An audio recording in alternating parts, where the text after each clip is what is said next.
ఉండాలి, అర్థం ఉండాలి.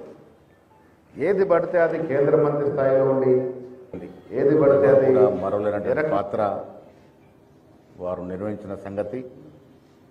తెలంగాణ రాష్ట్రం ఏర్పాటైందంటే వారి పాత్ర లేనిదే అది సాధ్యం కాకుండా ఉండేది. నిస్వార్థంగా నిజాయితీగా తెలంగాణ కోసం పోరాడినటువంటి యోధుల్లో కోదండరామ్ గారు మొదటి వరుసన ఉంటారు. తెలంగాణ వచ్చిన తర్వాత 10 ఏళ్ల టీఆర్ఎస్ ప్రభుత్వం యొక్క పాలన ఏ రకంగా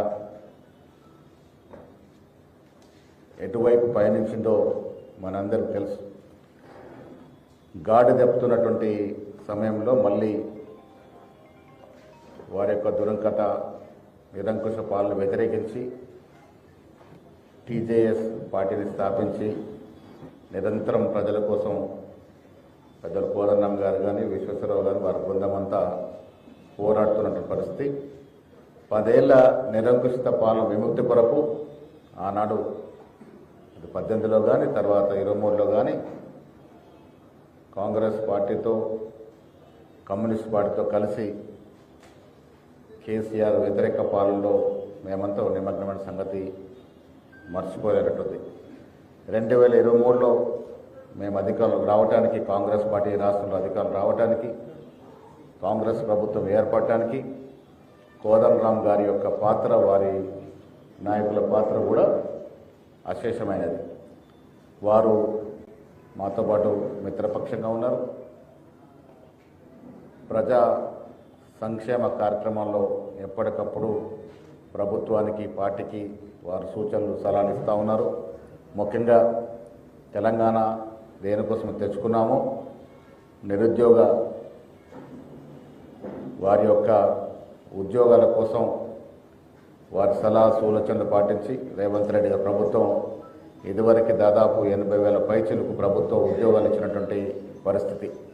ఆ ఉద్యోగాలు రావడంలో, ఉద్యోగ నియామక రూపకల్పనలో వారి సలహాలు సూచనలు కూడా ప్రభుత్వం తీసుకున్నటువంటి సందర్భం. ఇప్పుడు కూడా ప్రజాపాలనలో నిరంతరం వారు పార్టీకి, ప్రభుత్వానికి బాసటగా ఉంటూ వచ్చినారు. ఇవాళ కాంగ్రెస్ ప్రభుత్వం ఏర్పడే దాదాపుగా 2 సంవత్సరాలు కాబోతా ఉంది. డిసెంబర్ వస్తే 2 సంవత్సరాలు అవుతుంది. ఈ 2 ఏళ్ల పాలన కూడా ఆనాడు 2023కు మేము ఇచ్చినటువంటి వాగ్దానాలు, 6 గ్యారంటీలు, దాంట్లో మెజారిటీ అంశాలు పూరింపుకు చేస్తున్న కృషి, ప్రజల ఆకాంక్షలకి, ప్రజల ఆశలకు అనుగుణంగానే ప్రభుత్వం పనిచేస్తూ ఉంది. దానిలో భాగంగానే ఇలా దాదాపు 80,000 పైచిలకు ప్రభుత్వ ఉద్యోగాలు ఇచ్చినాము, ఇంకా ఇస్తూ ఉన్నాం. మహిళలకు ఉచిత బస్సు కానీ, సన్నబియ్య కార్యక్రమం కానీ, ఇందిరమ్మ ఇళ్ల కార్యక్రమం కానీ, బీదలకు రేషన్ కార్డులు ఇవ్వడం కానీ, రైతు భరోసా కానీ, రుణమాఫీ కానీ, ఇంటిగ్రేటెడ్ స్కూళ్ళు కానీ, అటు అభివృద్ధులు, ఇటు సంక్షేమంలో ప్రజల ఆకాంక్షలకు అనుగుణంగా ఈ ప్రభుత్వం పనిచేస్తూ ఉంది. మాకు చేదోడు బాధుడుగా అన్ని రకాలుగా ప్రొఫెసర్ కోదండరామ్ గారు, వారి బృందం సహకారం చేస్తూ ఉంది. ఇవాళ నేను ఇక్కడ ఆఫీస్కి రావడానికి కారణం, జూబ్లీస్ ఎన్నికల్లో వారి సంపూర్ణ మద్దతు మాకు కావాలని, అది కోరటానికి, వారికి విజ్ఞప్తి చేయడానికి నేను ఇక్కడ ఆఫీస్కి వచ్చినాను. ఈ యొక్క ప్రత్యేక పరిస్థితుల్లో జూబ్లీస్ ఎన్నిక జరుగుతూ ఉంది. అక్కడ ఉన్నటువంటి శాసనసభ చనిపోయిన ధర్మిల ఈ ఎన్నిక వచ్చింది. అక్కడ నిరంతరం ప్రజల్లో ఉండి ప్రజల కష్టసుఖాల్లో మమేకమై పాలు పంచుకున్నట్టు యువకుడికి నవీన్ యాదవ్కి కాంగ్రెస్ పార్టీ అభ్యర్థిగా నిలిపింది. వారి అభ్యర్థితో తోడు రేవంత్ రెడ్డి గారి ప్రభుత్వం ఇస్తున్నటువంటి అభివృద్ధి, సంక్షేమాలు ప్రజల్లో బాగా పోతూ ఉన్నాయి. జూబ్లీహిల్స్ నియోజకవర్గం పేరుకు జూబ్లీహిల్స్ అయినా అక్కడ దాదాపు 70% పైన బీద ప్రజలు ఉండేటువంటి నియోజకవర్గం అది. వారికి సన్న బియ్యం అందుతూ ఉన్నాయి, రేషన్ కార్డులు వస్తూ ఉన్నాయి, ఇందిరమ్మ ఇళ్ల స్కీమ్ అందుతూ ఉంది, ఉద్యోగాలు వస్తూ ఉన్నాయి.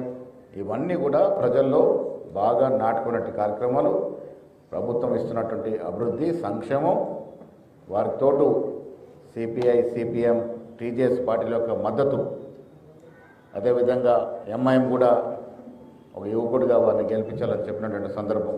సో వీరందరి మద్దతుతో పాటు ప్రభుత్వం ఇస్తున్నటువంటి అభివృద్ధి, సంక్షేమం, డెఫినెట్గా మా విజయానికి దోహదపడుతుంది. మిత్రపక్షాల మద్దతు, ప్రభుత్వ సంక్షేమం, అభివృద్ధి, యువకులైనటువంటి అభ్యర్థి అక్కడ కాంగ్రెస్ అభ్యర్థి కావడం, ఇవన్నిటి ధర్మిలా కనీసం 50,000కు తగ్గకుండా జూబ్లీహిల్స్ నియోజకవర్గ సీటు కాంగ్రెస్ పార్టీ గెలుచుకుంటుంది. దాంట్లో భాగంగానే ఇలా పెద్దలందరి సహకారం కోరటానికి నేను ఈ కార్యాలయానికి వచ్చాను. పెద్దలు కోదండరామ్ గారిని, అదేవిధంగా విశ్వేశ్వరరావు గారిని, వారితో ఉన్న పెద్దలందరినీ కూడా జూబ్లీహిల్స్ నియోజకవర్గంలో మీ వంతు సహకారం ఇవ్వాల్సిందిగా, మీ మద్దతు, సంపూర్ణ మద్దతు ప్రకటించాల్సిందిగా, వారికి ఉన్నటువంటి ఫాలోయింగ్ కానీ అక్కడ ఉన్నటువంటి వారి కార్యకర్తలు, వారి అనుచరులు అంతా కూడా నిమగ్నమై జూబ్లీహిల్స్